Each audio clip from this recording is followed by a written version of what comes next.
Chapter 449, Terrifying Level 70 Devourer. Chapter 449, Terrifying Level 70 Devourer. A glint flashed in Yu Zhong's eyes, and instead of waiting for the Devourers to reach him, he took the initiative to charge forwards and slice another of the remaining Devourers in two. After consecutively killing 3 Devourers, the remaining Devourers reached his side and attacked. Yu Zhong correspondingly released the gravity manipulation skill, and a force immediately began pressing down on the Devourers, causing their bodies to shudder, and their movements were finally slowed.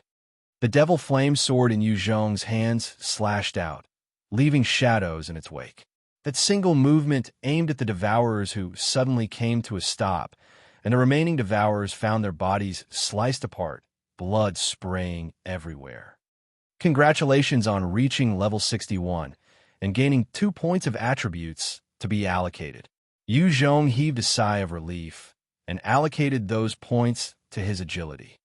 Killing 50 Devourers in that short but intense battle proved to be rewarding, as he gained 3 drop skill books, as well as 2 green treasure boxes and 8 white treasure boxes. Yu Zhong swiftly stored them all in his ring and turned around to retreat, not looking back. The number of zombies here were simply too many, and Yu Zhong was not confident he could get out safely if he was to be surrounded. The ordinary zombies swarmed around Yu Zhong, but were easily dispatched by him and White Bones as they slaughtered their way out. Yu Zhong and White Bones had just hacked their way out of the Horde when he saw the Summon-type 2 green Jiao Python assisting him, being bombarded by countless fire projectiles, causing its body to slowly shatter before it disintegrated and disappeared. When he witnessed this, a chill came down his spine. Even a Type 2 mutant beast cannot withstand that attack. Did the zombies evolve again? The Type 2 mutant beasts were like invincible existences to ordinary zombies. Now that the Type 2 green Jiao Python was actually defeated by those unknown fire projectiles, it was obvious that within the sea of zombies, there was an evolved zombie which had the ability to deal with Type 2 mutant beasts. Yu Zhong's body flitted about the battlefield, and soon he caught up with the retreating troops that had reached the second defensive point. The huge sea of zombies continued to shamble forwards with no increase nor decrease in speed, and pretty soon, the battle resumed. After another 30 minutes, Yu Zhong had no choice but to get his troops to retreat yet again, abandoning the second post. The constant, intense battling and retreat continued for almost a day, and Yu Zhong was forced to abandon 8 lines of defense. The soldiers under Ing, Kaishan, and Chai Zitsong were pushed to exhaustion, nearing their limits, and were switched out to take a break. The Raven combat uniform was extremely useful, with its +3 to all attributes, and its defensive nature had protected many of the soldiers, allowing them to maintain the defense for an entire day. As Ing Kaishan and Chai Zitsong brought their battalions back, they counted a loss of 150+ soldiers. However, with the aid of the traps and heavy firepower, they had managed to annihilate over 300,000 zombies. Wang He's and Chen Shengang's troops were then deployed to the front line, and they started to engage the zombies in battle. The number of experts in their battalions were high, and were extremely ferocious in their fighting. However, against the sea of zombies which continued to advance, they were forced to retreat as they fought. Alongside Yu Zhong, they fought as they were forced to abandon post after post, making use of space and tactics to eliminate the zombies. In the afternoon, right as the sun was about to set, Yu Zhong then gave the order for one of his trump cards to be deployed, the Armor Division. Charge! Armor Division, onwards! The Armor Division was the one of the cards in Yu Zhong's hands, but he did not think that he could make use of the division to totally wipe out the zombie horde. Hence, he had saved them for a critical juncture, which was to launch an assault before evening fell. After all, battling in the night was disadvantageous to the humans. 20 Type 96 tanks, 30 IFVs, 20 heavy vehicles, 10 road rollers, and 30 machine gun-mounted cars formed the Armored Division. At the order, they came crashing out towards the zombie horde. Wang Yi commanded the soldiers of the 6th Battalion and follow behind, ordering the charge towards the zombie horde. The Type 96 tanks in the front were truly all-conquering. They dove right into the heart of battle and made use of their weight and armor to crush any zombies in the way. Be it the L2S, L1S, S2S, or S1S, any zombie that got caught in the assault will be thoroughly trampled and minced into paste. The soldiers of the 6th Battalion were in charge of cleaning up any leftover zombies that had escaped the crushing. Just as the Armored Division were concentrating on clearing the way of any zombies, the Horde suddenly parted as a 1,000 hours 1 second appeared, lined up neatly. The 1,000 hours 1 second opened their mouth, and 1,000 fireballs came hurtling towards the Armored Division. Honk! Honk! With the rain of fireballs, 7 IFVs were instantly caught in the impact and blast as they exploded. 6 other machine gun-mounted vehicles caught fire and exploded in a ball of flames. 4 of the huge trucks were pulverized and became unusable. 5 of the road rollers were also instantly destroyed. Of the 20 tanks, 1 had been blasted apart, while the 2 of the remaining tanks had their mounted guns destroyed, but otherwise everything else was fine. The tanks were truly the toughest existence on the battlefield and could withstand even the hits from rockets. While those fireballs had not harmed the armor of the tanks, they had destroyed a large part of the Armored Division, and even 30 soldiers from Wang He's battalion were lost. This single move from the zombie horde caused a huge loss for Yu Zhong's troops. Seeing those neatly placed H1S, the remaining 23 IFVs turned their 25mm machine guns and fired wildly at the H1S. Facing that hail of bullets, many of the H1S were pummeled by bullets, their bodies covered with bullet holes. The tanks, which were termed as the kings of the battlefield, also unleashed their cannons and blasted numerous H1S into pieces. At this time, a huge number of S2S and L2S swarmed over, making their way towards the Armored Division. Led by the 20 tanks, the Armored Division charged forwards without hesitation, causing those zombies to be knocked away before being crushed beneath the tracks of the armored vehicles. Facing the tyrannical tanks, any zombies that got in the way would be instantly turned into meat paste. However, with every second, there would be other zombies to fill the gaps and blocked the movements of the armored vehicles with their own flesh and bodies. It was as futile as a mantis trying to block a car. With the 20 tanks crushing and proceeding forward, forcefully creating a bloody path of about 1 kilometer, suddenly a level 70 Devourer leapt out from within the midst of the horde and jumped onto one of the tanks. The Devourer had insanely sharp claws, and it slashed viciously at the roof of the tank, instantly piercing that proud, thick plate armor. It then swung out with force, tearing the entire roof away from the tank, and shot a black poison dart into the tank. When the Devourer evolved to reach level 70, it had over 30 times the strength of a human, which was equivalent to a few tons of strength, and could somewhat easily rip the covering of the tank off. Immediately, the interior of the tank was engulfed in a black fog, and the soldiers struggled in agony for a short while, before their eyes lost focus and became a group of zombies. Losing control, the tank stopped within a horde. Damn bastard! Yu Zhong joined in the fray. Seeing how the level 70 Devourer had stopped one of his tanks, his heart was filled with rage. A tank was stopped that proved that the rest of the horde had the means to disable the entire fleet as well. The tank was one of the trump cards in Yu Zhong's hands, and he would not allow more of the tanks to be destroyed.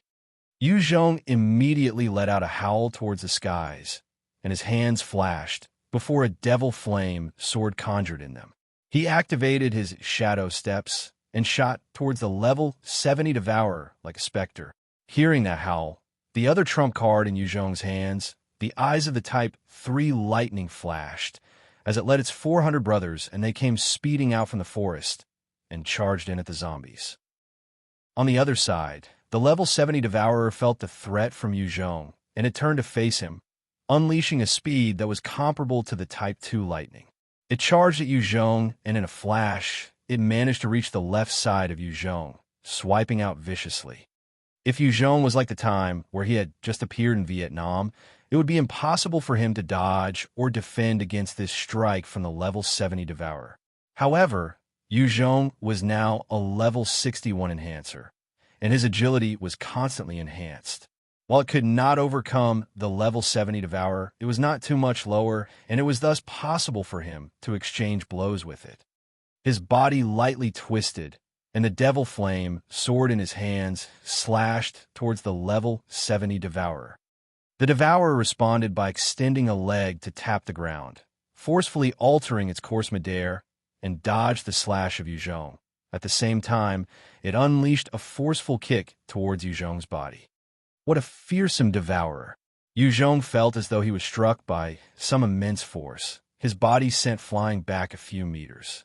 His chest seemed to cave in a little as he spat out a mouthful of blood, his heart thoroughly shocked at the strength. Just as the Devourer had just kicked Yu Zhong away from the midst of the horde, 3 sharp spikes suddenly shot towards the Devourer. The Devourer turned to face the 3 sharp bone spikes, its claws slashing out, leaving a trail of shadows behind, as it forcefully chopped the incoming bone spikes off. Chapter 450, Tank Destroyed. Chapter 450, Tank Destroyed. The Devourer had just struck the 3 bone spikes away when an unexpected devil flame spear came whistling in from the back and instantly pierced its head, causing it to explode into foul, smoking chunks. Congratulations on achieving level 62. You have gained 2 attribute points to be allocated. The moment Yu Zhong killed the level 70 Devourer, a huge orb of experience had floated into his body, instantly pushing him to reach another level. Yu Zhong swiftly allocated the points to his agility before a huge sense of crisis welled up in him, and he instantly shot backwards in retreat, only to discover that within the horde of zombies, a number of level 70 Devourers were galloping towards his direction. These level 70 Devourers, with the protection of the ordinary zombies, possessed the power to destroy a tank. While they had no way of actually demolishing the entire armor of the tank, they could tear apart the roof of the tanks and assault the soldiers within. Seeing so many suddenly leaping out, all the tank's soldiers were gripped by fear. These freaks could actually threaten the soldiers within the safety of the tanks, and it left them with little sense of security. It must be known that tanks were widely assumed to be invincible on the battlefield. Even without their cannons, no zombies could withstand the crushing of the tanks. The 23 IFVs following behind the tanks opened fire, and their 25mm machine guns fired rapidly into the horde, aiming for those level 70 Devourers. Under the rain of bullets, a large number of the zombies who moved to intercept were instantly ripped to shreds. Many of the level 70 Devourers were also felled by the sudden rapid fire. However, a terrifying scene presented itself. Those level 70 Devourers that were struck down by the 25mm machine guns instantly got up after they fell and continued to charge towards their direction. It was obvious that the machine guns had little to no effect on these monsters. Fire the cannons. Fire the cannons. The remaining 19 tanks swiveled their cannons towards the Devourers and opened fire. One of the Devourer was hit by one particular round, and it was blasted into pieces. However, the movement speed of those Devourers were truly too fast, as after just taking down 2 of the Devourers, the rest had already reached this side. In an instant, 20 of these level 70 Devourers had crossed the defensive barrier and were charging at the tanks. As long as the remaining 19 tanks were destroyed, then the armor division of Yu Zhong would be crippled by half. Yu Zhong saw the incoming 20 Devourers, and his eyes widened as he shouted, "Shit! In Kaishan, come and assist me." In Kaishan had followed Yu Zhong through the life-and-death battle at the small town, and his enhancement level had reached level 49. Coupled with his combat experience, he proved a mighty fighting force. Hearing Yu Zhong's command, In Kaishan instantly rushed over, eyeing those 20 Devourers in the distance, and gave orders to his subordinates. Everyone is to use the gravity manipulation. Those who can use the airlock and other control skills utilize them as well.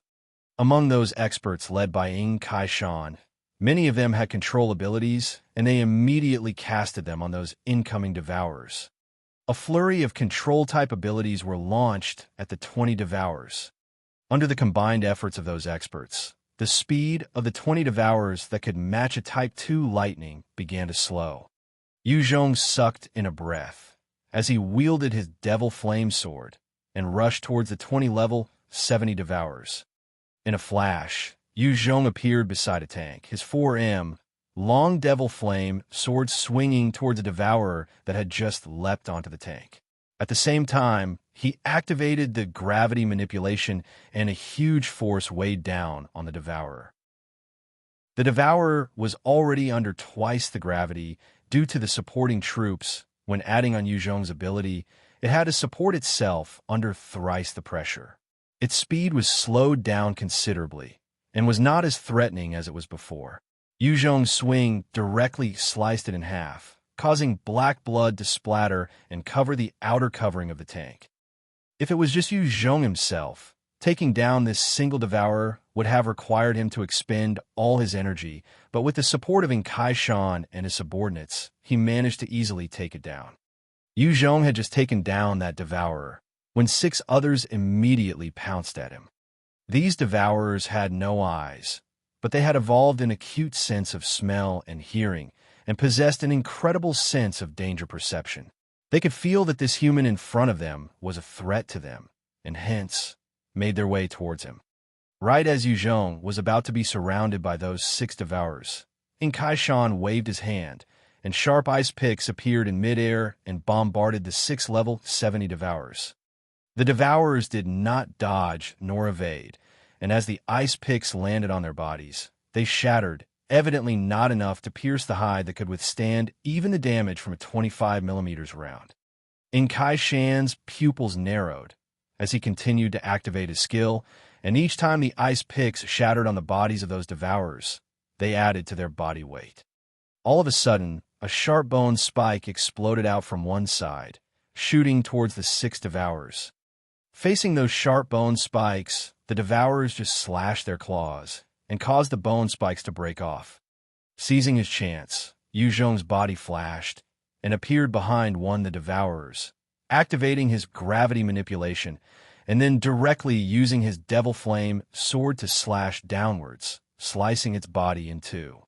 After quickly disposing of that Devourer, his left hand lit up and a Devil Flame spear was conjured before he flung it towards another Devourer head, causing it to explode into flaming chunks. At almost the same time, a shadow appeared from nowhere, breaking the sound barrier, and chomped down on the head of one of the Devourers as it burst in its jaws. It was precisely the Type 3 lightning. Lightning relied on its incredible speed to pounce about the battlefield, assaulting the Devourers that caused even Yu Zhong to feel at a loss. Multiple bodies fell lifelessly with their heads removed. From afar, Kai Shan watched this and shuddered involuntarily. So terrifying. With lightning's Mach 1 speed, in only a single exchange, Kai Shan would be immediately killed. Within Gillen City, other than those agility-type evolvers, if the other evolvers did not make any ample preparations, they would also likely be finished off by lightning easily. In a short matter of 10 seconds, the remaining 14 Devourers, which were under the effects of the controlling skills, were also killed swiftly by lightning. With the deaths of the 14 Devourers, the rest of the Horde had no way of blocking the metal behemoths that could crush their numbers. A large number of the ordinary zombies were then turned into meat paste under the continued assault of the remaining 19 tanks and the rest of the armored division. With the armored division pushing forth, the huge sea of zombies was forced back about 15 kilometers. After ensuring that the huge horde had been pushed back, the armored division quickly retreated back towards the center of Gillen City. After a rough day, the armored division had to be refueled and their ammo replenished. Even the operators within required rest. At the same time, the troops under Kai Shan had exhausted themselves after an entire day of battle and desperately needed rest. The 3 million-strong zombie horde was not a small number, and Yu Zhong did not think that he would be able to finish this in a day as well. He had made use of the tanks in the evening to buy time for his troops to rest as well. After all, fighting in the night was disadvantageous to the humans. A distance of 15 kilometers was going to take at least a few hours for the ordinary zombies, as based on their walking speed, they would cover about 1 kilometer or so every hour. However, that was the main bulk of the force. If there were no ordinary zombies that got in the way, Yu Zhong would have slaughtered any scattered pockets of zombies easily. As night fell, piping hot dinner was served to the front lines. The dinner consisted of huge chunks of Type 2 mutant beast meat, as well as rice. There were various other assorted dishes brought out by the appreciative vendors from Gillen City as well. Everyone knew how important this battle was. The moment the troops lost, everyone would stand to lose everything, and the newly established order and security would collapse again. Many people had experienced the dark times where society lacked stability and control, and inner human depravity was rampant. For the sake of a small meal, lives could be lost. To protect their current paradise now, everyone was activated, and every youth would help to fortify the city, while the women and kids helped to deliver food to the soldiers. The good thing about being in battle was that the soldiers had no need to eat from cans. Zheng Ming, he brought a bunch of documents as he came to report to Yu Zhong. Today's battle, we lost 327 men, expended 900,000 rounds of bullets and 600 artillery rounds. Our current supplies, including the refilled bullets, only number around 3 million rounds, and there are about 500 rounds for the 122mm rocket launchers. Hearing the report, Yu Zhong's face turned downcast. He had expended all his energy and deployed multiple trump cards and managed to kill over 700,000 zombies. However, his ammunition consumption was too high. Even if the remaining 3 million rounds were to take down a zombie each, they could at most kill another 3 million zombies. However, that was just impossible. Logistics and supplies were the lifeline of a modern military. With enough ammunition, a few red arrows could easily unleash hell upon those zombies. The main contributing factor for the elimination of 700,000 zombies were the cannons and the armor division. The expenditure of the 900,000 rounds would have at most killed 60,000 zombies. Yu Zhong waved his hands to signal for Zheng Ming to be dismissed as he looked to the distance and frowned, thinking silently. I guess it's up to the trap. Wait a minute. All of a sudden, Yu Zhong had some sort of inspiration, as though he caught a thought, but that sudden flash of insight left him, and he frowned as he tried to focus. It was just that no matter how much Yu Zhong racked his brains, the insight had disappeared, and it caused him to be vexed. Big brother, time to eat. At this time, Mu Xiangling came skipping into the room and pulled his hands towards the dining table. And Yu Zhong was dragged to the table, and he began to stuff the Type 3 mutant beast meat into his mouth. After undergoing skilled preparations by chefs, the meat melted in Yu Zhong's mouth, turning into warm sources of energy that replenished his stamina and spirit. It was truly a powerful nourishment. Ning Yuexian looked at Yu Zhong, who was absent-minded, and asked, "What's the matter?" It must be problems arising from hunting the zombies. Mu Xiangling eyed Yu Zhong and said, "Big brother, those zombies are controlled by the Z-types, right? Isn't it easier to just dispose of the Z-types then?" Yu Zhong shook his head when he heard that. It's not that simple. The zombie horde is too vast. If you were to look out, they're all zombies. Since those Z-types possess intelligence, how would it be easy to pinpoint their location? Furthermore, they had always liked to stay in safe and secure places. Wait, a safe place? Yu Zhong suddenly recalled his inspiration as he spoke up to this point. He became excited and hugged Mu Xiangling, kissing her cheeks. "Thank you, little Xiangling."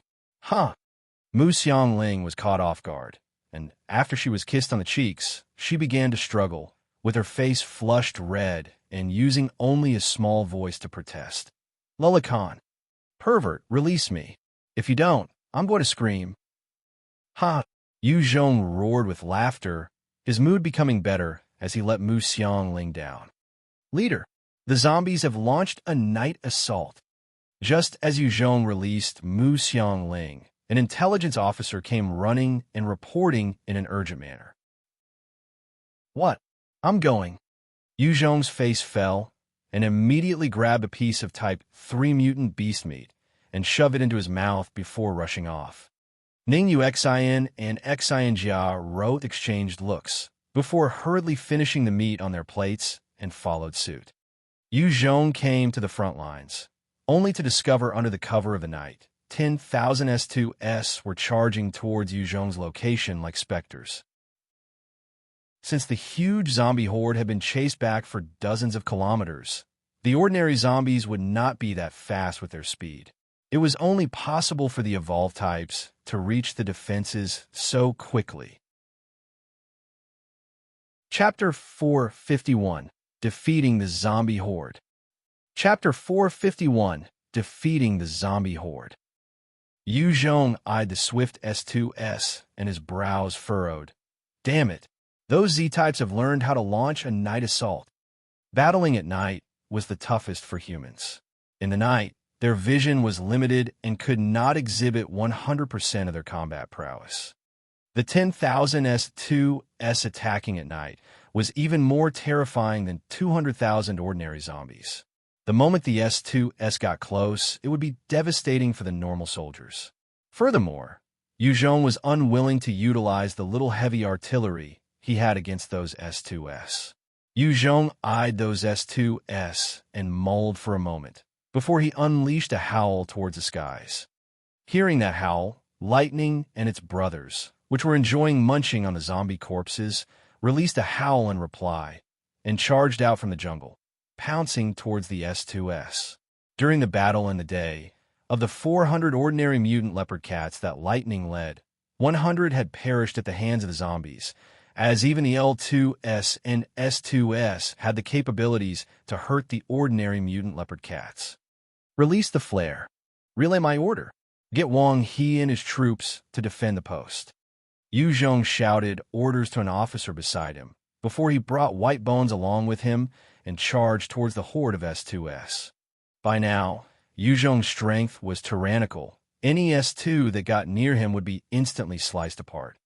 White Bones ran alongside Yu Zhong and released 10 sharp bone blades from its body that seemed to possess lives of their own as they pierced the heads of the S2S without stop. The speed at which White Bones was wiping out the S2S was even faster than Yu Zhong. On the other side, Lightning led its brothers and unleashed carnage upon those S2S. However, the numbers of the S2S were truly too many, and just the efforts of Yu Zhong, White Bones, and the Mutant Beast horde led by Lightning was not enough to truly withstand the assault. Many of the S2S leapt past the defensive line of Yu Zhong and his party, making their way towards the humans' defense post. Right at this time, all around the human encampment, the multiple traps laid displayed their effectiveness. One S2 was in the middle of a frenzied charge when it was caught in the razor wire perimeter, and its legs were sliced off cleanly. Another S2 was also charging madly when an icy platform appeared in front of it, causing it to lose balance and fall, while the 10 other S2S behind it got entangled and fell as well. Outside the defense post, there were many sharp steel beams facing outwards. Any evolved zombies that were unfortunate enough to ram into the defense would be impaled on those sharp stakes. As for the defense post itself, 1,000 enhancers leapt out, and they wielded different types of weapons as they charged at the S2S. Hampered by the various traps, the S2S had no way of displaying their full strength, and as they keep getting caught and falling, their threat level fell. The humans charged forwards and slaughtered those incapacitated S2S. Ice picks, fireballs, air blades, blade beams, blade chi, ground spikes, sniper bullets, vine manipulation, ground manipulation, gravity manipulation. All sorts of techniques and skills were repeatedly cast on the S2S, constantly grinding them down. The intense battle continued for an entire half hour, and the human army lost 24 of their enhancers before they finally wiped out the 10,000-strong horde of S2S, of which White Bones alone slaughtered 500 S2S. Yu Zhong himself killed 300 and had reached level 63. After disposing of the S2 army, many of the enhancers just fell asleep at the front lines, exhausted beyond measure. Yu Zhong left White Bones to defend the front lines, He himself also laid on an army cot at the front lines and fell into deep slumber. At noon the next day, the skies were still snowing, and the huge zombie horde finally appeared in front of Gillen City. The sea of zombies had managed to close the distance that was created the day before by the Armor Division, Mutant Beast Horde, and efforts of the experts. "Move out!" Yu Zhong sat in an assault helicopter and gave the command to the pilot. The pilot nodded in response and flew the helicopter towards the skies. Yu Zhong felt his body trembling together with the vibrating of the helicopter, and as it flew higher, the scene on the ground gradually became smaller. The assault helicopter flew above the horde, and Yu Zhong looked down, only to see a vast gathering of zombies, even after clearing over 700,000 of them yesterday. Other than this assault helicopter carrying Yu Zhong, there were 13 others, and these were all the assault helicopters belonging to Gillen City. They were the only aerial forms of attack that Yu Zhong possessed, one of his trump cards. The huge horde kept shuffling forward, and soon an intense battle broke out at the front lines between the troops and zombies. With the resistance of the troops, as well as the constant advance of the horde, the scene soon became a mess. "Execute the plan." Yu Zhong surveyed the horde below before ordering through the walkie-talkie. "Fire your cannons at the given location." In the command center, Zhang Shuiwang immediately relayed the order. When the command reached the artillery, a number of the self-propelled rocket launchers began firing multiple fearsome rounds into the skies. In an instant, the round landed right at the back of the horde, causing devastation. When those rounds exploded on impact, huge patches of zombies were instantly blasted into pieces. After a volley of heavy fire, those zombies, which would not budge even under fire, began to experience changes. The entire body of corpses seemed to stop for a moment before they started to split into various groups of smaller zombie hordes. The larger ones consisted of a few tens of thousands, while the smaller ones numbered in the thousands as they made their way to different directions. "The commander has been taken out." Yu Zhong eyed the collapsing structure of the horde, and his heart was overcome with elation. It was as Yu Zhong had guessed. The Z2 commanding the entire horde had been blanketed by the volleys of artillery fire and was blasted into smithereens. Hence, the horde had fallen apart. Yu Zhong had thought back to his previous encounters with the Z-types and knew they were cowardly existences and had liked to hide at the back of the hordes. Hence, he had decided to use the cannons to force the Z-types out before he would chase them down and slaughter them personally. He never thought that his luck would be good, and that the single volley of fire had instantly caused the commander to perish, saving him the trouble. Yu Zhong pulled out the walkie-talkie and gave an urgent order. "Heed my command. The 1st, 2nd, 3rd, 4th, 5th, and 6th battalions are to immediately launch an assault on the enemy." After losing their commander, the sea of zombies became like scattered sand. Under Yu Zhong's orders, the armored division that had been resting the entire day immediately charged out, making their way for the zombie horde and crushing them. The other 5 battalions also rushed out to engage the zombies in combat. By now, the zombie horde had lost all signs of advancing and were mostly turning around to escape from being crushed by the armored division. Those unfortunate to be caught in the path would be turned into meat paste, while Wang Yi's battalion following behind the armored division also hunted down any scattered zombies. In the skies, Yu Zhong watched the collapsing order of the horde and heaved a sigh of relief.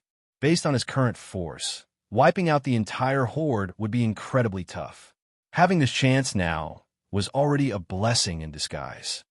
In time, there would be another Z2 that evolved to take command of this zombie horde, and the pity was that, even though Yu Zhong knew that it was a fact bound to happen, he had no means of wiping the horde out entirely. "Set me down," Yu Zhong commanded the pilot. "Yes, leader." The pilot then navigated downwards to hover about 15 m from the ground. "You guys head back first." Yu Zhong then leapt out the assault helicopter into the midst of the zombie horde and let out a howl. Hearing the howl, lightning led its little brothers out from the forest and pounced for the zombie hordes, massacring the zombies in an endless slaughter. If the 2 million-strong zombie horde was to counterattack now, it would be enough to devastate Yu Zhong's troops. However, since the Z-types were occupied with self-preservation and had led their own smaller teams to escape in other directions, before the next Z2 could evolve to take control of the other Z-types, none of them were willing to engage Yu Zhong nor his troops. After relentlessly giving chase and slaughtering over 600,000 zombies, Yu Zhong gave the command to retreat. It was not that he didn't want to wipe them out, but his troops had exhausted themselves after an entire day of intense battle as well. Furthermore, it was still in the midst of winter. Pushing them too much would be detrimental. In Guilin City, there was bustling activity everywhere. However, compared to the boom of economic activity, everywhere, the expressions of people were clouded. The impending assault of the 3 million-strong horde was on everyone's minds, and Guilin City only had a 100,000-strong army. They were extremely worried about the aftermath. I wonder what the situation at the front line is like now. A youth sat inside a tea house, his face full of worry as he muttered slowly. Another youth beside him had the same expression as he lamented. If only Regiment Commander Du was still here. If he was, our Guilin City would definitely be safe and secure. One youth cursed out in anger. It's all because of Yu Zhong. If he wasn't here, Regiment Commander Du would not have died. If he didn't die, those zombies wouldn't be worth shit. It's all because of that Yu Zhong. Chapter 452. Chen Yao seeks help. Chapter 452. Chen Yao seeks help. The first youth who sighed was startled, and he replied, Zhang Yan, are you crazy? You dare to curse that person. If someone heard you, you'll be in trouble. Zhang Yan smirked coldly. So what? That tyrant. Don't tell me he wants to capture me. I, Zhang Yan, am right here. Let him come and execute me then. The middle-aged man looked at Zhang Yan and sighed, but he did not say anything. This Zhang Yan was the son of a triad leader, and his temperament was vastly different from his father. Zhang Yan was extremely direct and righteous. However, when his father was locked up and sentenced to the Scum Battalion, Zhang Yan harbored hatred against Yu Zhong. Right at this time, a soldier riding a motorcycle came roaring through town as he announced at the top of his voice, Victory! Leader Yu Zhong had brought the troops to vanquish the zombie horde. We have won. Long live Yu Zhong. That's great news. Long live Yu Zhong. The moment the people heard the news, the entire city went into a celebratory mood, and countless survivors sang praises of Yu Zhong, and many even shed tears of joy. With this successful victory, it meant that he had protected the entire Guilin City, all 800,000 plus lives, and their property. Within the city, there were many people who had established some form of livelihood already. Had Yu Zhong been defeated, these businessmen would have to flee and abandon their hard work in Guilin City. Now that Yu Zhong had won, they could continue living in stability and flourish. Amidst the celebrations, a middle-aged man walked over to Zhang Yan and spoke coldly. I'm sorry, but mister, please leave. You are not welcome here. Zhang Yan's face fell, and immediately pulled out a bunch of ration tickets and declared, How are you running your business? I have tickets. I'm the boss. If I say I don't want your business, I don't want it. Please leave. The middle-aged man stared coldly at Zhang Yan, before continuing, Mister, if you can run your mouth off, why don't you throw your weight at the front lines? You only know how to speak behind others' backs. If you have the capabilities, go to the front lines and kill some zombies. While Yu Zhong may be lacking as a leader, he has always been on the front lines fighting and never retreated before anybody else. All you people only know how to criticize and malign him.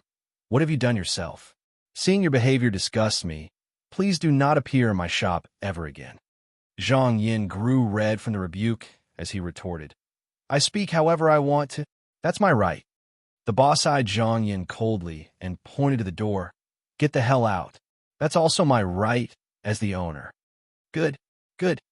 Zhang Yan was so flushed red from anger, and before he could say any more, he was pulled away by the middle-aged man by his side. Zhang Yan, save it. After which, the middle-aged man pulled Zhang Yin as they headed out. The boss of the tea house looked at the leaving figures of Zhang Yin and his companion and spat. Pah! What gives? Can't even do anything of your own. Trash that only knows how to plot behind others. Irksome. His words traveled to Zhang Yan's ears, causing him to clench his fists tightly, and he gritted his teeth. The middle-aged man looked at Zhang Yan's vexed expression and said, Zhang Yan, you're not a kid anymore. You need to grow up. After this battle, Yu Zhong has consolidated his footing here in Guilin City. Don't go starting trouble anymore. If he really wants to snuff you out, it would be like killing an ant to him. Zhang Yin spoke with a resolute voice. Uncle Lei, the heavens have eyes. I don't believe that Guilin City has no place that is reasonable anymore. That Yu Zhong just drags people into the scum battalion for no reason as cannon fodder. Such behavior is unlawful and inhumane. I just won't believe that he can pull the wool over everyone's eyes.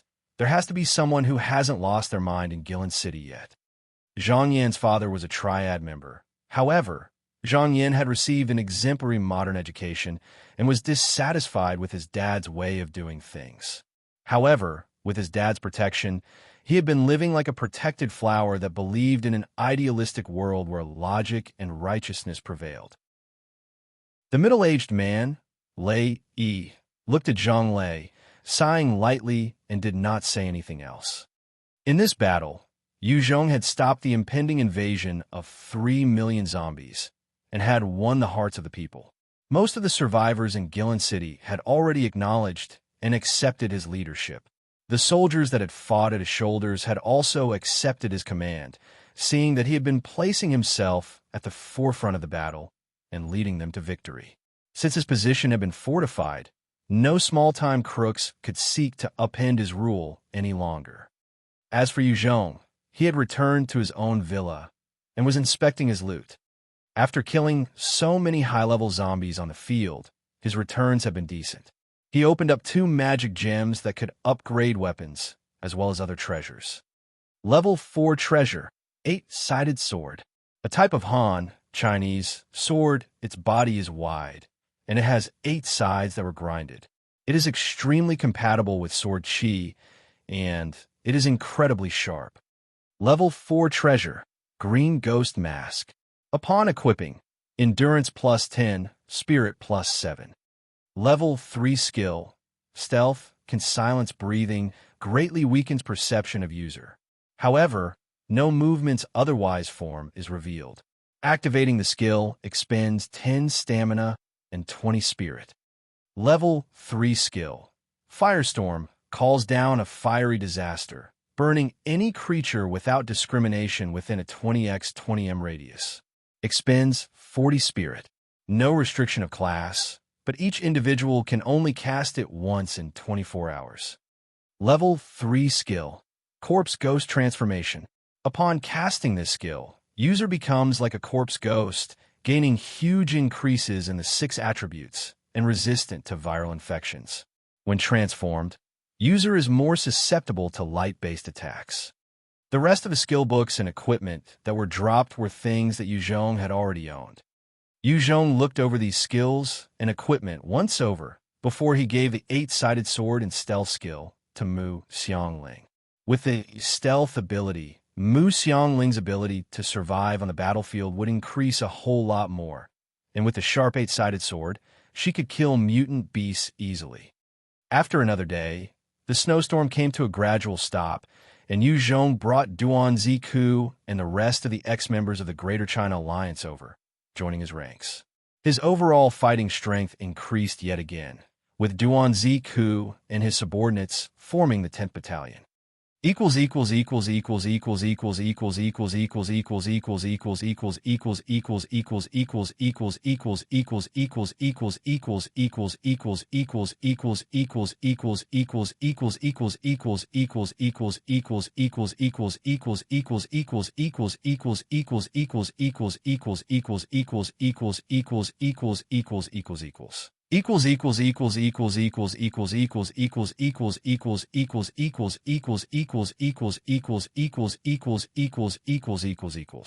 Yu Zhong, save me.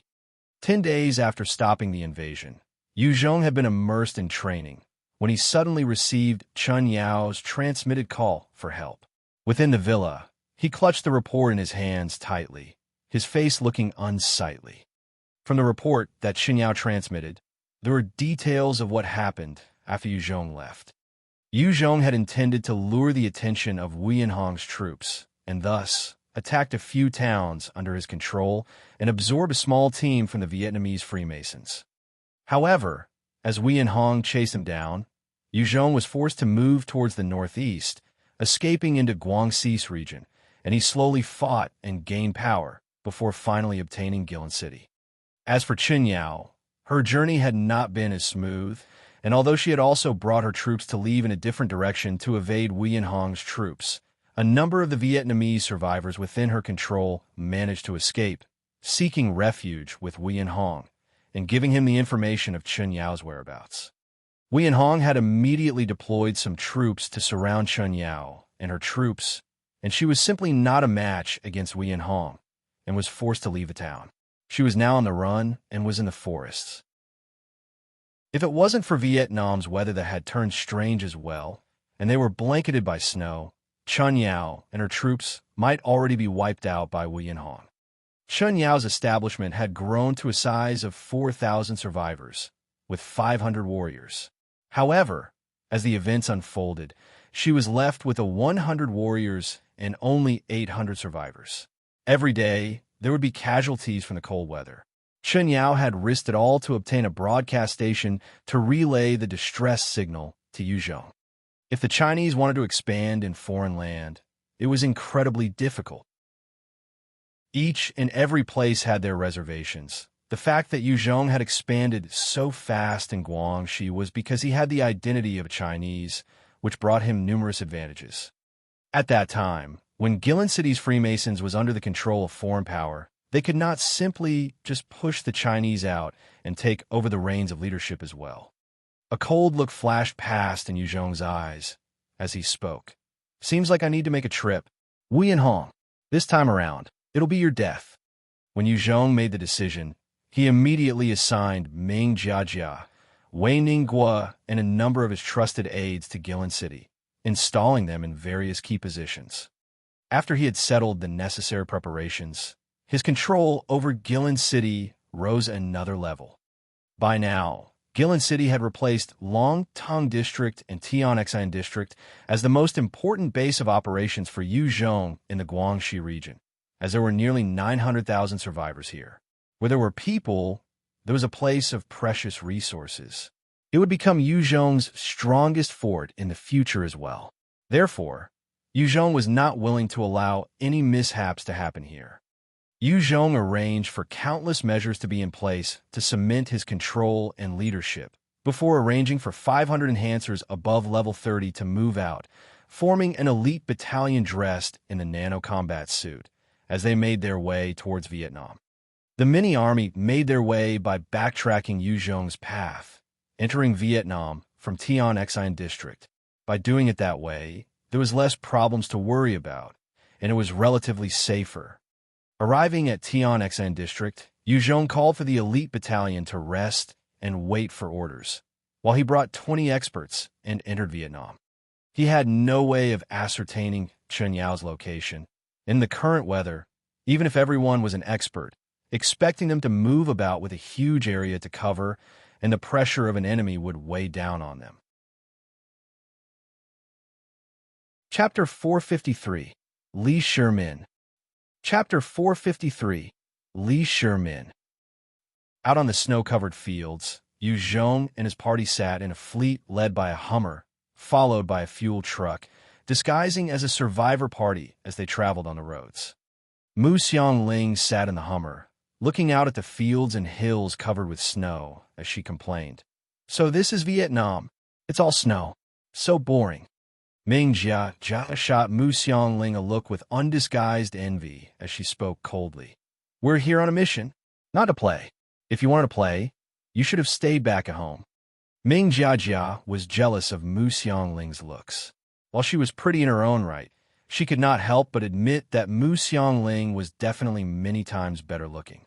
When she thought of Mu Xiangling vying with her for Yu Zhong's attention, she could not contain her anger.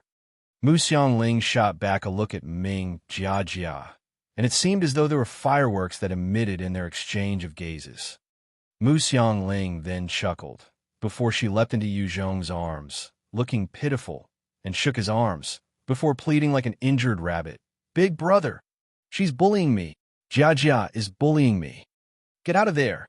Ming Jiajia became infuriated when she witnessed that, and she grabbed Mu Xiangling's arms in rage and pulled her out from Yu Zhong's arms. When she was around, that was her position. It definitely could not belong to anyone else. Although Ming Jiajia had matured earlier than most, and possessed the experience of commanding an entire district, she was still a young girl after all, and was likewise emotional. She was territorial and would attack any invaders of her territory. "I'm not moving." Mu Xiangling grabbed onto Yu Zhong tightly like a koala bear and stuck her tongue out at Ming Jiajia. "That's enough." Yu Zhong grabbed the both of them and sat them on either of his legs. Both Lolas glared at each other, their eyes shooting sparks. Right at this moment, a bright light shot out, landing in front of the vehicle fleet, causing an explosion and blowing a hole in the middle of the snow-covered ground. A 1.7 tall, burly man stepped out from afar, his hands wielding a bronze bow. That man stared at Yu Zhong's vehicle fleet, his eyes flashing with a fierce, wolf-like gaze. At the same time, he pulled out a white bone arrow, knocking it with the bow, aiming at Yu Zhong's fleet. "Stop!" The arrow earlier was a warning. This next one, "I'll not show mercy." The man wielding the bronze bow was speaking in Vietnamese, and Ming Jiajia proceeded to translate for Yu Zhong. "Stop the vehicles." Yu Zhong gave the order before he got out of the Hummer. The blow from the bow-wielding man could instantly destroy the Hummer. That was why Yu Zhong gave the order to get out of the vehicles. 24 experts groomed by Yu Zhong stepped out of their vehicles, their levels above 40, every single one of them wielding a weapon of sorts, including sniper rifles, rocket launchers, grenade launchers, 12, 7mm heavy machine guns, etc., as they all aimed at the archer. Facing such fearsome modern weapons of war, even a Type 2 mutant beast would be turned into mush if it came charging. Seeing this, the bow-wielding man's expression turned frigid as a bitter expression broke out, a chill running down his spine. He had thought that the passengers were just normal people.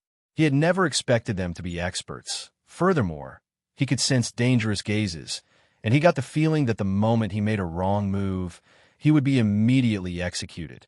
He was strong, but he could not possibly contend against 24 experts who all seemed to be more dangerous than him. Yu Zhong eyed the poor sod and coldly barked out, "Throw down your bow. Surrender unconditionally. Otherwise, today will be the day you die." When a man heard Yu Zhong's Chinese, his eyes flashed with a strange glint as he threw his bronze bow on the floor and used fluent Chinese to speak passionately. "You're Chinese." "Me too, comrade. My name is Shi Min. We're countrymen, so please don't shoot. I'm surrendering." Facing such terrifying weapons, Shi Min immediately became obedient. He could fight well, but the moment he was hit by a blast from any of those weapons, he would be sent to heaven. Shi Min. When Yu Zhong heard this name, he involuntarily revealed a bewildered expression. This was the personal name of the Tang Dynasty's Emperor Taizong, and someone in modern times had actually dared to use his name. He felt it truly interesting. Shi Min chuckled bitterly.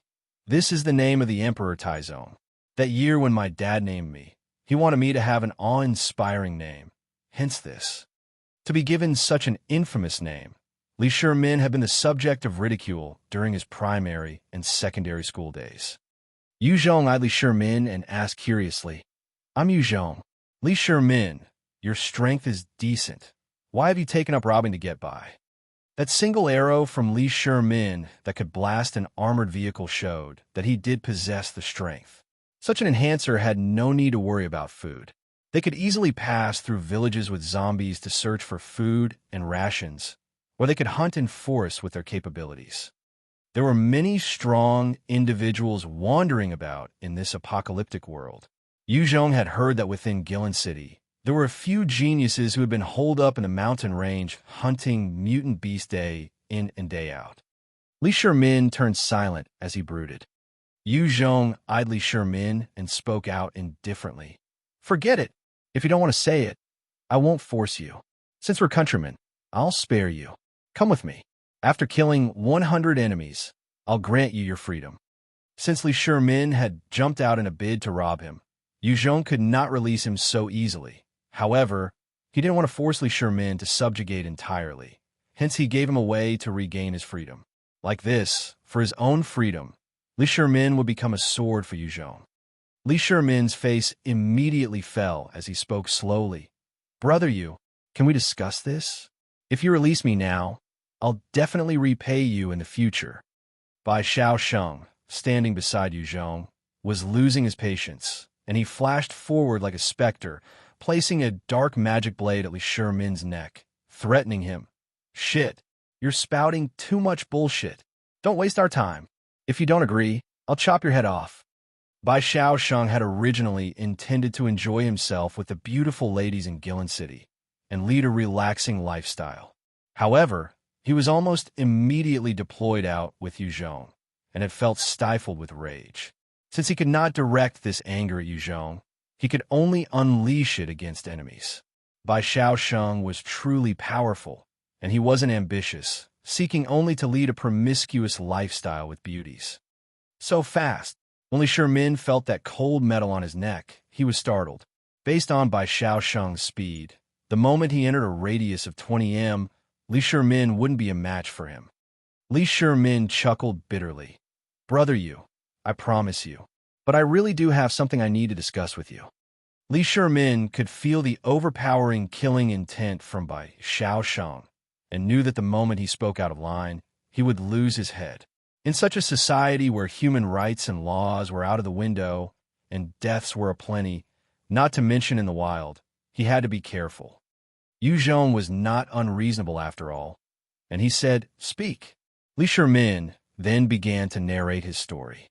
Shi Min had been a Year 4 university student and had come to Vietnam for a holiday with his classmates during their term break. However, the apocalypse suddenly happened, and numerous people became zombies. Shi Min had been training regularly prior to the apocalypse, and his body constitution was exemplary. When he was forced to a corner, he used the wooden stick he gained from the system to kill his way out, becoming an enhancer and saving many people. After that, he had been protecting this group of people as they sought to survive in this new world. If it was just him alone, with his strength, he definitely could live freely.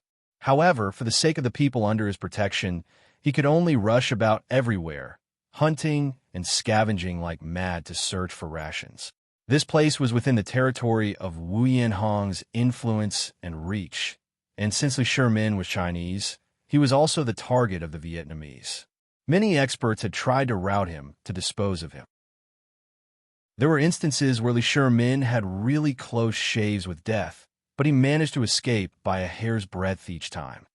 This time, Shi Min had stepped forwards to target Yu Zhong and his troops because he had not been able to find any rations nearby and did not dare sneak into Wu Yanhong's territory guarded by his men to steal.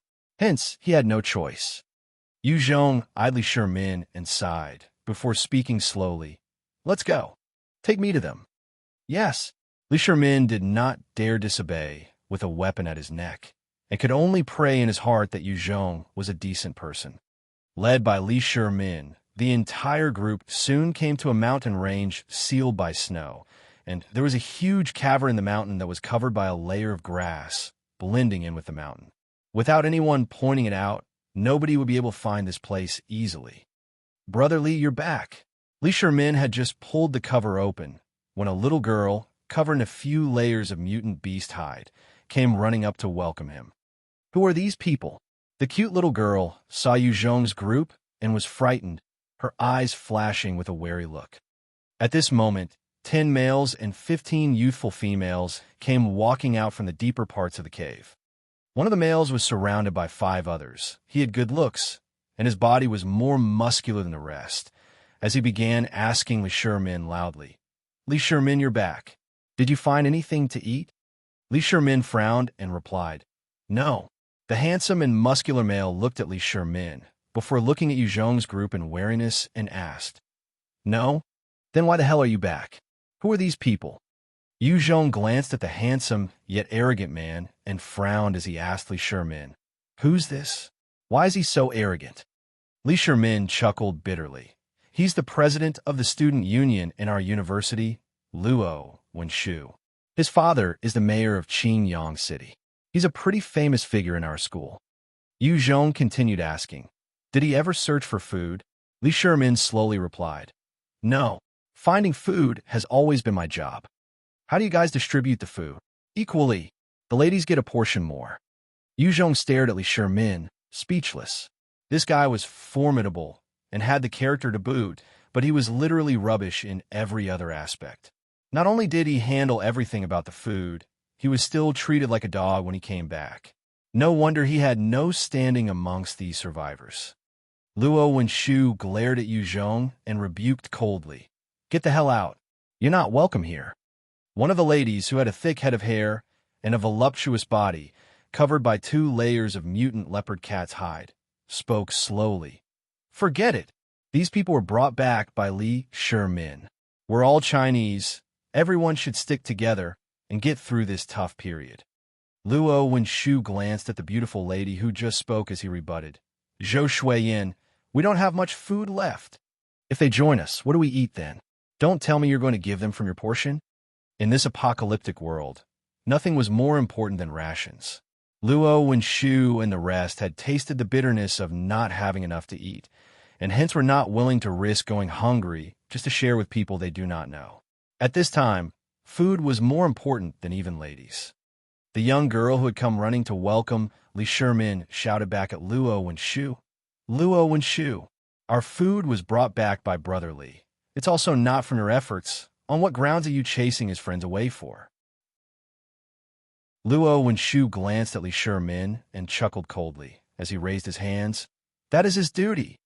Didn't you hear him? The more strength one has, the more responsibilities one has to bear.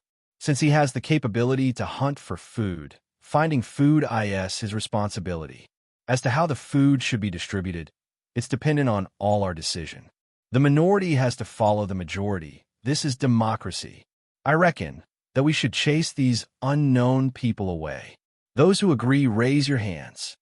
Within the cave, many hands shot in the air. Only the youthful young girl and Zhou Shuiyin did not raise their hands. Chapter 454, Fury. Chapter 454, Fury. Luo Wenshu looked smugly at Yu Zhong's group and said, 23-3. The majority feels that you should get the hell out. Please leave. Don't make us force you." Although Luo Wenshu was arrogant, he was clear about human nature. He knew that the people here would absolutely not allow their precious rations to be shared with others. Shi Min saw how domineering Luo Wenshu was and was angered to the point that he started trembling. Yet he stared fixedly at a girl beside Luo Wenshu. She was incredibly pretty and attractive, and Shi Min's eyes were full of pain. Yu Zhong eyed Luo Wenshu's smug expression and laughed coldly, before shooting forwards like an arrow and throwing a single punch at his face. Luo Wenshu's nose was instantly crushed, fresh blood flowing, as his entire body flew through the air before he crumpled to the ground. "What the fuck? How could you? Savage!" The entire cave broke out in commotion as the people began to admonish Yu Zhong while looking at him fearfully. The attractive girl who had stood beside Luo Wenshu immediately shouted at Shi Min, Shi Min, stop him. Your friend is too savage. How can he just use force to hurt others? What a brute." Shi Min looked forlornly at the girl who had captured his heart and chuckled bitterly, but he did not move. That was because he was currently held at gunpoint by others. The moment he made a strange move by Xiao Sheng, who was standing behind him, would blow his brains out without hesitation. After he had witnessed by Xiao Sheng's speed, he did not dare to say that he could match against his speed. Yu Zhong swept a cold glance at the people present in the cave and pulled out his stinger, Shut the hell up. Whoever speaks out of line, I'll blow his brains out. Behind Yu Zhong, all the soldiers had also drawn their weapons and aimed at the people in the cave. Every single one of these soldiers were killing machines with the experience of countless battles, having killed people and zombies alike. As long as Yu Zhong gave the order, they would not hesitate to kill everyone present in the cave. In this apocalyptic world, human lives were not as precious as during peacetime. Seeing those advanced weapons, everyone was stunned. They did not dare move, nor make a sound, as they stood still and stared fearfully at Yu Zhong. Look at you. You really are a piece trash. Yu Zhong eyed Shi Min before he used his stinger to point at the attractive girl that Shi Min was looking at, and barked, "Get over here." With the stinger pointed at her, the beautiful girl whimpered and scooted over. Strip! Yu Zhong eyed the girl and barked out coldly. When faced with that order, the attractive girl immediately looked at him pleadingly. With everyone's gazes on her, no matter how loose she was, she would not dare to strip. Yu Zhong immediately fired a shot near the feet of the girl. With a single pung, the hole appeared in the ground. That hole was only about 3 millimeters away from her bright red toenail. Yu Zhong's eyes narrowed as he ordered coolly, "I don't like to repeat myself. The next shot will be fired at your thighs." The attractive girl was pale white with fright by now, as 2 streams of tears flowed down from her eyes, but she began stripping quickly, revealing a black laced underwear and bra against her pale white skin. The surrounding males stared at her fixedly, gulping their saliva. Shi Min shut his eyes tight, not willing to see his love interest being humiliated. "Stop!" Just as the girl was about to remove her bra, Yu Zhong called for her to stop. She instantly stopped and turned to look at Yu Zhong. "Do you see that? This should be how a man leads." Yu Zhong patted Shi Min's back as he continued indifferently. "This woman, I'll present her to you. In exchange, from now on, you work for me." Yu Zhong did not like the girl in front of him, and he had never had the habit to keep a harem, hence he decided to leave her for Shi Min. Shi Min seemed to have taken one step into heaven from hell, but he still looked at the lady hesitatingly, saying, "But what if Zhang Kai-ji is not willing?" Yu Zhong pointed with the stinger at her and asked coldly, "Are you willing to be Shi Min's woman?" Zhang Kai-ji immediately nodded. I'm willing. Compared to Yu Zhong, Zhang Kai-ji found that Shi Min was practically an angel. Bai Xiaosheng glanced at Luo Wenshu and the rest and asked, "Leader, what about the males? Do we kill them all?" In his eyes, the deaths of those males would not concern him. Bringing them along would just be a burden. Hearing those words, everyone froze in terror, and their expressions turned to one of fear. Obviously, this bunch of people could kill without blinking. Yu Zhong replied mildly, "No need, tie them up first." The males in the cave were practically trash in Yu Zhong's eyes. They could not even handle the task of searching for food. They only knew how to bicker in the cave and bully an honest person like Shi Min. However, he was not someone who liked to kill innocent people. Furthermore, these were his countrymen, and he would only discipline them. Yu Zhong had taken control of the cave in an instant and proceeded to ask Shi Min, "Shi Min, have you heard of Chen Yao?" Shi Min thought for a while before replying, "Plant Demonis. I've heard of her name. She's active in this region and specially takes in refugees like us or any Chinese that are being hunted by Wu Yanhong. I've brought these people here, but if it wasn't for Luo Wenshu and the rest resisting, I would have joined her troops long ago."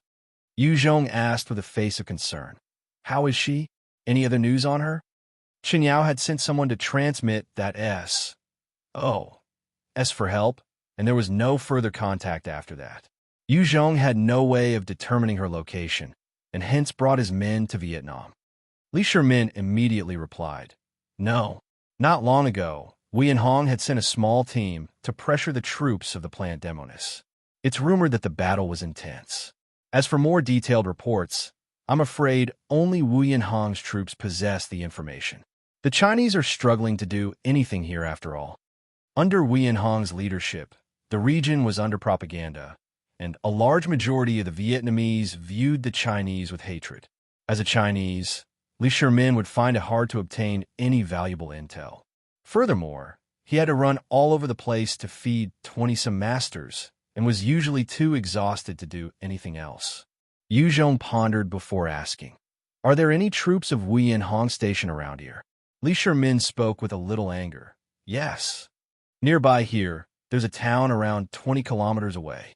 There are 2 companies of soldiers there. We have no idea how many troops exactly. They're there specifically to deal with the plant Demonis. Because of their existence, the Chinese factions nearby have been forced to enter the mountains.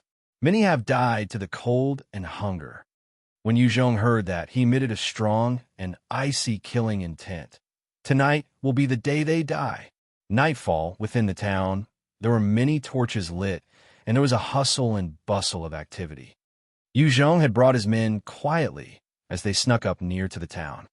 There was a layer of wooden fences surrounding the entire town, meant to keep out low-level mutant beasts as well as zombies. As Yu Zhong neared the wooden fences, he could see clearly the many human heads impaled on stakes, as well as some other corpses impaled through their entire bodies, both male and female alike. The scene looked like it was straight out of hell. Yu Zhong even saw some children's bodies that had suffered the same treatment, their faces contorted in pain before they died. The chilling scene seemed to reflect the 98 treatment of Chinese in Indonesia. Shi Min stood by Yu Zhong's side as they looked at the corpses, gritting his teeth as he spoke softly. "These are all our Chinese comrades. Those Vietnamese beasts had them killed the moment they got their hands on them. Those who ran would be tormented beyond belief. They would then be stuck on these fences to serve as a warning. On the face of this earth, humans were capable of the kindest of acts, but at the same time, the most cruel and inhumane behavior came from humans as well." Yu Zhong eyed the numerous bodies hung up on the wooden fences. Having not seen such cruel acts since the apocalypse, he still could not suppress the surging fury within him. "Wei and Hong, I will definitely wipe you and your entire line out." When those soldiers following behind Yu Zhong saw the bodies, each of them began to boil with rage, their hearts filled with intense hatred for the Vietnamese. "Do it!" Yu Zhong's order rang out coldly. Ming Jia, who stood beside Yu Zhong, instantly summoned her type 2 shadow wolves, sending them into the night. A number of those shadow wolves leapt out from the darkness, ripping the throats of those Vietnamese soldiers by the gate, killing them. Yu Zhong activated his shadow steps, carrying Ming Jia on his back, his eyes blazing with fury as he charged into the town. 20 experts followed closely behind Yu Zhong. The moment they breached the town, the entire town seemed to ring out with warning sounds. In 2 seconds, a short and scrawny middle-aged man stepped out on top of a roof, decked in Vietnamese military wear, as he laughed coldly. "You must be Chinese monkeys. So stupid. Do you only know how to conduct a raid at night?" The middle-aged man was Ruan Wen-yi, the company officer of the Wolf Fong battalion troops in the town. He had reached an enhancement level of 48. Chapter 455, Kill Them All. Chapter 455, Kill Them All. After suffering losses a number of times, the Vietnamese had begun their own preparations. It was especially so as to protect against the raids from the plant Demonis Chen Yao. Ruan Wen-yi had even designated certain heavy defenses. Although Yu Zhong had gotten Ming Jia to dispose of the soldiers soundlessly at the gate, it was still enough to alert the entire town. Ruan Wen-yi had then appeared, looking down at Yu Zhong's group from a vantage point, smiling coldly with a smug expression. "We've fallen into a trap." Shi Min saw the sudden appearance of Ruan Wen-yi, and he was instantly taken aback. "Kill him." Yu Zhong eyed Ruan Wen-yi as he gave the order coldly. Ruan Wen-yi glanced at Yu Zhong and smirked. "Ha! You want to kill me? Stop dreaming. In another 5 minutes, you'll be entirely surrounded by the troops and our Wolf Fong battalion soldiers that are on their way here. Surrender now, become our slaves, and you might still have a chance at life." At the next instant, a silhouette that was hard to discern with the naked eye appeared beside Ruan Wen-yi and flashed past his body, leaving a headless corpse.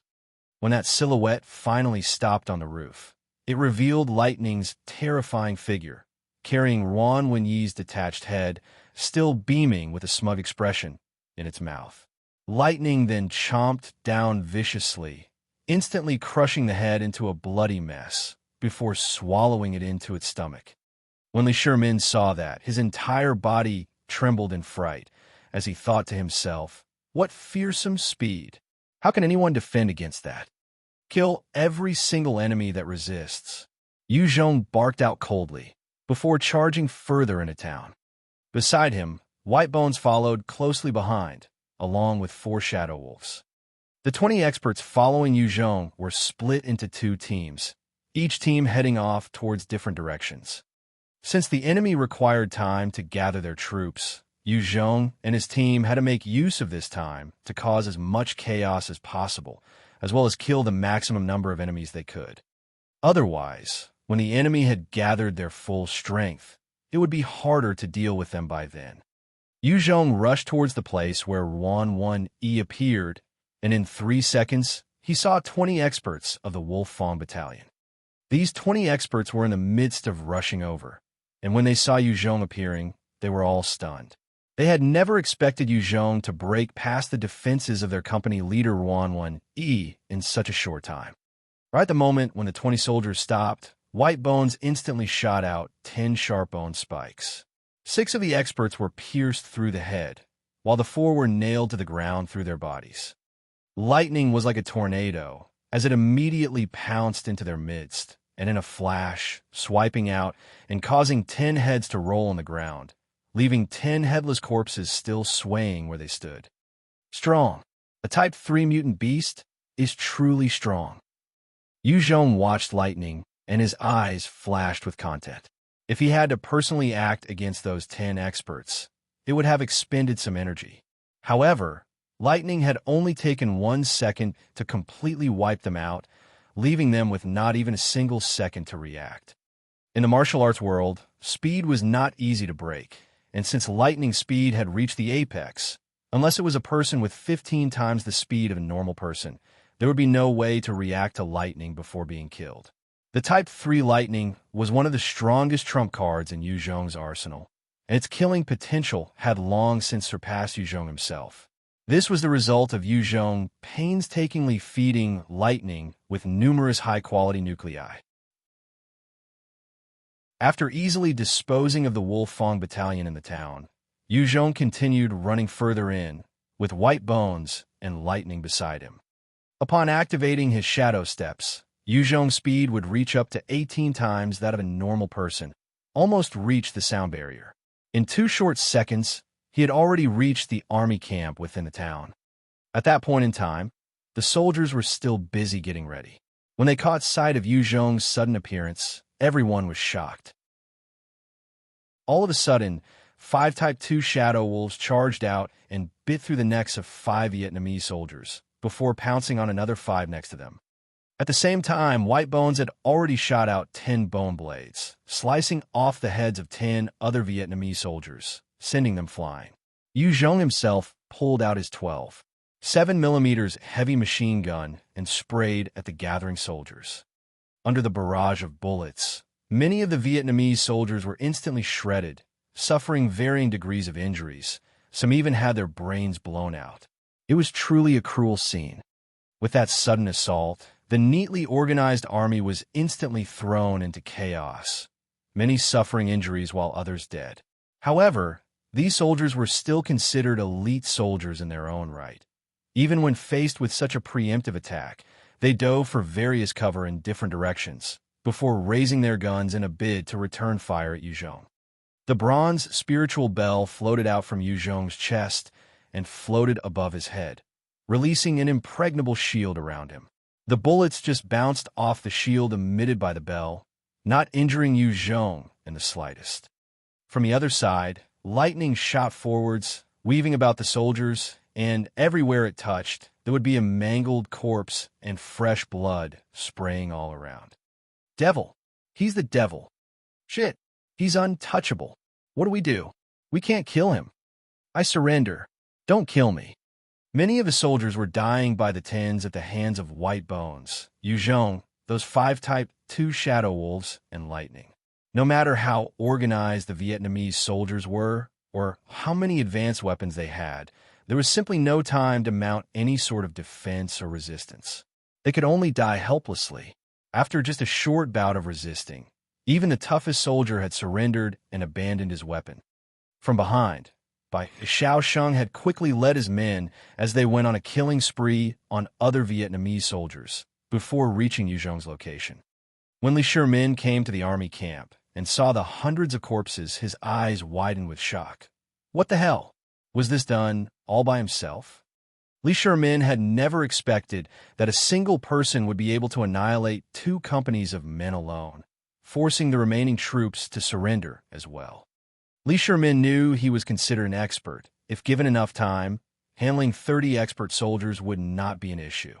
However, to take on 2 companies of soldiers at once, his best bet would be to kill 3, then retreat. Otherwise, the moment he was surrounded, he would be dead. As for Bai Xiao Sheng and the rest, who had seen the truly terrifying extent of Yu Zhong's strength, they were used to the fact that their leader could actually terrorize the entire town on his own. They had discussed in private before, believing that while Yu Zhong would not be able to deal with a battalion that had advanced weapons, wiping out one without modern weapons would be no issue. In this post-apocalyptic world, strength was everything, but even the strongest enhancer would at most be able to contend with a small proper army. Bai Xiao Sheng glanced at all the soldiers that had surrendered before asking Yu Zhong, "What do we do with all these Vietnamese prisoners?" Yu Zhong passed the order. "Find some officers for me. I have things to ask them." Bai Xiao Sheng was extremely efficient, and very soon, the remaining commanding officer, his 2 vice commanders, and 4 platoon commanders were brought in front of Yu Zhong. Yu Zhong glanced at the 7 officers and pointed to a platoon commander before asking, "I want to know, who here knows anything about the plant demonist Chen Yao? You first." The platoon commander's face twisted in hatred as he stared at Yu Zhong and cursed. "Pah! Damn Chinese dog!" Yu Zhong casually placed a gun at the head of that platoon commander and fired a shot, blowing his brains to bits, dyeing the ground with red and white matter. Vicious!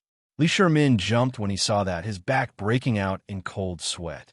After witnessing Yu Zhong's decisiveness, he swore to not entertain any thoughts of escaping, instead serving to complete whatever task Yu Zhong had for him. "Your turn." After killing one of the platoon commanders, Yu Zhong did not rush to aim the stinger at another platoon commander, speaking in a cold drawl. The platoon commander immediately knelt in front of Yu Zhong and pleaded, "I don't know. Sir, I don't know. I really don't know." Pung! Following the sound of a gun, the skull of that platoon commander was likewise blown apart like a watermelon. Yu Zhong swung to point at another platoon commander as he spoke coldly. "My patience has its limits. If you're not willing to speak, I'll just kill every single Vietnamese here. You shall accompany my dead countrymen 6 feet under." "Your turn." The platoon commander knelt and pleaded, "I'll speak. I'll speak. Please spare my life." The commanding officer immediately cursed out in rage. "Wang Zhenqi, are you still a Vietnamese soldier? How can you be so spineless and kneel to this Chinese dog?" He was immediately killed with a shot to his head after admonishing his subordinate. Seeing that, the remaining officers all turned pale with fright. They had just discovered that while many of the Chinese captive they tortured were easy to bully and could tolerate a lot and were kind, there was the opposite to them as well, in the form of this Yu Zhong, who did not seem to care about captives nor see them as people. The platoon commander continued while kowtowing, "The plant demonist Chen Yao and her troops had been defeated by us at the Daoyuo Mountain. They had already retreated further in. Their exact location, we do not know either. The one who had been in charge of encircling and suppressing Chen Yao was Wan Wenyi. We were just obeying orders. Please spare my life." "Fine, I'll spare you." Yu Zhong obtained a satisfactory answer and waved his hands for this soldier to be brought away. Bai Xiao Sheng then came to Yu Zhong's side and asked, "What do we do with the Vietnamese in the town?" Yu Zhong's pupils retracted as he spoke softly but coldly. "Kill them all. Let them accompany our countrymen in death."